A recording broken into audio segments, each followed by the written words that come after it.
Presenter Desta Mahendra menyampaikan pesan terbuka kepada Presiden Prabowo Subianto melalui akun media sosialnya. Dalam unggahannya, Desta menegaskan bahwa dirinya memilih Prabowo pada Pilpres lalu karena adanya harapan perubahan. Oleh karena itu, ia merasa berhak untuk mengkritisi sekaligus mengawasi jalannya pemerintahan. Yang terhormat Pak Presiden Prabowo, ayo Pak. Dulu saya memilih Bapak pasti karena ada harapan. Saya tidak akan bisa terus diam jika ada ketidakadilan.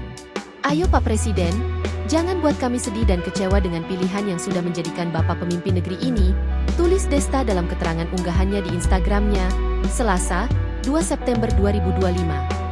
Desta juga menekankan pentingnya ketegasan Presiden dalam menjaga kepercayaan rakyat, serta mengingatkan agar keresahan publik benar-benar didengarkan. Ia turut mendorong agar 17+8 tuntutan rakyat yang kini digaungkan berbagai kelompok sipil bisa segera direalisasikan. Ketegasan dan kebijakan Bapak sangat penting dalam menentukan masa depan bangsa ini, termasuk harus mendengarkan keresahan kita sebagai rakyat, lanjut Desta. Desta menutup pesannya dengan ajakan agar Presiden Prabowo tetap memelihara harapan rakyat. Yuk Pak, kita pasti sama kok, ingin Indonesia lebih baik, dan harapan itu masih ada. Terima kasih Pak Presiden, tutur Desta. Download Tribun X sekarang, menghadirkan lokal menjadi Indonesia.